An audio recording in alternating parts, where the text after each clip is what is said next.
ஆஸ்தீக அன்பர்களுக்கு நமஸ்காரம். அருணகிரி கண்ட அழகன் என்ற தலைப்பிலே கந்தர் அலங்காரம் பாடலையும் அதன் விளக்கத்தையும் நான் கூறி வருகிறேன். அந்த வரிசையிலே இந்த பதிவிலே பாடல் 18ஐயும் 19ஐயும் அதன் விளக்கத்தையும் நாம் பார்க்க இருக்கின்றோம். பாடல் 18. வையிர் கதிர் வடிவேலோனை வாழ்த்தி வரிஞர்க்கு என்றும் நொய்யில் பிளவு அளவேனும் பகிர்மின்கள் நுங்கட் இங்கன் வெய்யிற்கு ஒதுங்க உதவா உடம்பின் வெறு நிழல் போல் கையில் பொருளும் உதவாது காண் நும் கடை வழிக்கே.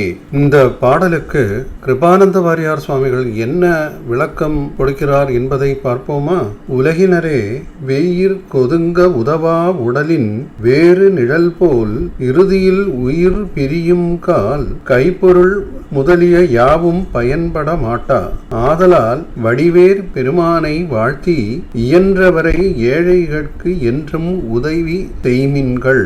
இதில் கைப்பொருள் முதலிய யாவும் பயன்பட மாட்டா என்பதற்கு அவர் சொல்லுகின்ற விளக்கமாவது, மனைவி மைந்தர் மாடு வீடு முதலியவை யாவும் நம்முடன் மறுமைக்கு தொடர்ந்து வாரா, பற்றி தொடரும் இருவினை புண்ணியமும் பாவமுமே என்பதாகும். கடைவழி என்பதற்கு இறுதியில் உயிர் உடம்பை விட்டு செல்லும் மரண யாத்திரையை குறிக்கும்.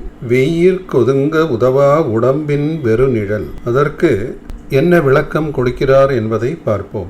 நமக்கு மிகவும் உரித்தென்று கருதப்படுகின்ற உடம்பின் நிழல் வெய்யிற்கு ஒதுங்க தனக்கு உதவாதவாறு போல் நம் அரிதில் தேடிய கைப்பொருள் ஒன்றும் இறுதி நாளில் மரண யாத்திரை செல்லும் போது உடன் வராது. நாம் செய்த அறத்தினால் ஆய புண்ணியமே உடன் வந்து உதவும் என்கிறார். அதற்கு நாம் என்ன செய்ய வேண்டும்? அதற்கு நிறைய தர்மம் செய்ய வேண்டும். எப்படிப்பட்ட தர்மம் செய்ய வேண்டும்? ஒரு பொருளை ஒருவருக்கும் தர்மம் செய்யும் போது நான் தருகிறேன் என்ற எண்ணம் இருத்தல் ஆகாது. அங்கனம் இருக்கின் அது ராஜச தர்மமாம். அங்கனமின்றி சத்துவ குணத்துடன் தர்மம் செய்யினும் அத்தர்மத்தினால் வரும் புண்ணியத்தை அனுபவிக்க மீண்டும் பிறக்கவே நேர்கின்றது. பாவம் இரு விலங்கையும் புண்ணியம் பொன் விலங்கையும் போக்கும். ஆதலால் தர்மம் செய்யும் போது இப்பொருள் குமரக் கடவுள் கொடுத்தது என்றும் அவனுடைய பொருளை அவன் அடியார்க்கு தருகின்றேன் என்றும் எண்ணி கொடுத்து தருமத்தால் வரும் புண்ணியத்தையும் குகார் பணம் செய்தல் வேண்டும். அதனால் ஆகாமியம் விளையாதே. அதன் பயனாக இருவினை ஒப்பு மல பரிபாகம் உண்டாகும். அதனால் அறம் செய்யும் போது வேலோனை வாழ்த்துமாறு உபதேசிக்கின்றார். சரி, அந்த தர்மம் எப்படி செய்ய வேண்டும்? யாருக்கு செய்ய வேண்டும்? தர்மம் ஏழைகளுக்கே செய்தல் வேண்டும். அது எப்பொழுதும் செய்ய வேண்டும். ஏழைகளுக்கு ஈவதையே ஈகை என்றார் திருவள்ளுவர். பொருள் உடையார்க்கு ஈவது ஈகை ஆகாது. ஆதலால் வறியோர்க்கு இயன்றவரை எந்நாளும் தர்மம் செய்ய வேண்டும். தர்மம் செய்வதற்கு இயல்பில்லாதவர்கள் இயன்றவரை நொய்யிற் பாதி அளவாயினும் ஏழைகளுக்கு பகிர்ந்து கொடுத்தல் வேண்டும். நற்சிந்தையும் நற்சொல்லும் நற்செயலும் என்று மூவகைப்பட்ட அறத்தை முறையே மனத்தாலும் வாக்காலும் காயத்தாலும் இயலும் திறத்தான் ஓவாது செய்தல் வேண்டும். இக்கருத்தையே சுவாமிகள் திருச்செந்தூர் திருப்புகழிலும் தெரிவிக்குமாறு காண்க. எனது பொருளெனும் அருளையின்றி குன்றி பிளவளவு தினையளவு பங்கிட்டுன் கை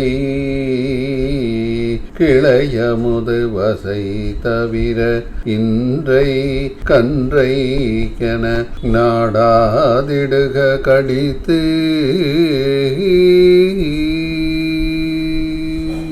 இத்துடன் பாடல் 18 முடிகின்றது. அடுத்து வருவது பாடல் 19. சொன்னு கிரௌஞ்சகிரி ஊடுருவ துளைத்தவை வேல் மன்ன கடம்பின் மலர் மாலை மார்பா மௌனத்தை உற்று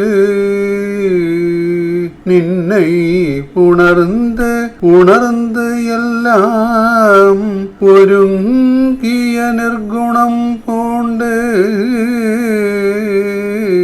என்னை மறந்திருந்தேன் இறந்தே விட்டது இவ்வுடம்பே.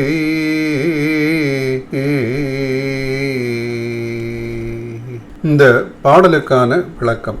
கிரௌஞ்சத்தை பிளந்த வேலாயுதரே, கடப்ப மலர் மாலை மார்பரே, மௌனத்தையுற்று தேவரீரை பதி அறிவால் அறிந்து கருவி கரணங்களை இழந்து நிர்குணமுற்று ஜீவ போதம் கெட்டு சிவபோதம் முற்றிருந்தேன்.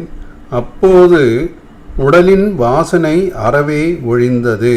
அதாவது நிர்குணம் பூண்டு சத்துவ ரஜ தாமசம் என்ற முக்குணங்களும் நீங்க பெற்று இறைவனது அருட்குணங்களை அடைந்து நிற்கும் நிலை. நிர்குணம் என்பதற்கு முக்குணமும் அற்ற நிலை என்பதுதான் பொருள். அருட்குணங்களை அடைதல் வேண்டும்.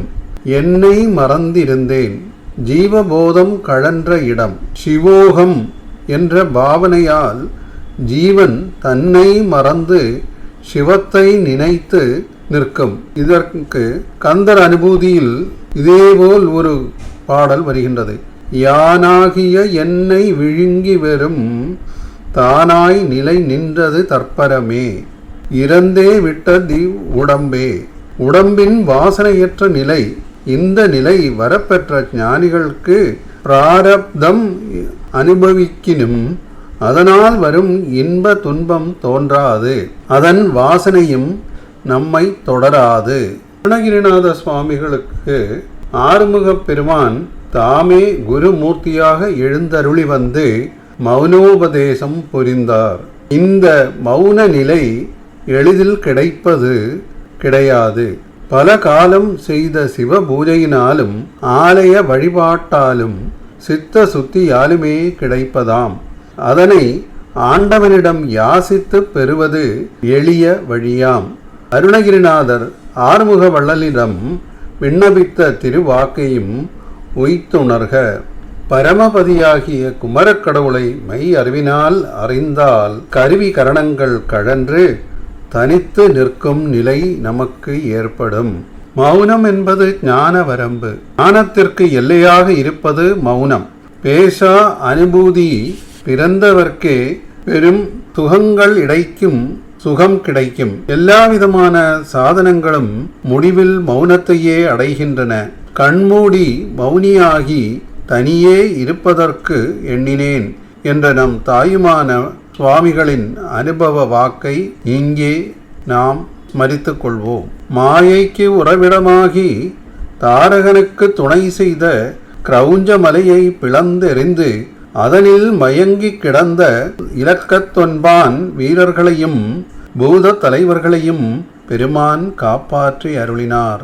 இதுதான் இந்த பாடலுக்கான விளக்கம். இத்துடன் இந்த பதிவை முடித்துக் கொள்கிறேன். மீண்டும் இன்னொரு பதிவில் சந்திக்கும் வரை வணக்கம் கூறி விடை பெறுகிறேன். நன்றி, வணக்கம். உருவாய் அருவாய் உளதாய் இலதாய் மறுவாய் மலராய் மணியாய் ஒளியாய் கருவாய் உயிராய் கதியாய் விதியாய் குருவாய் வருவாய் அருள்வாய் குகனே.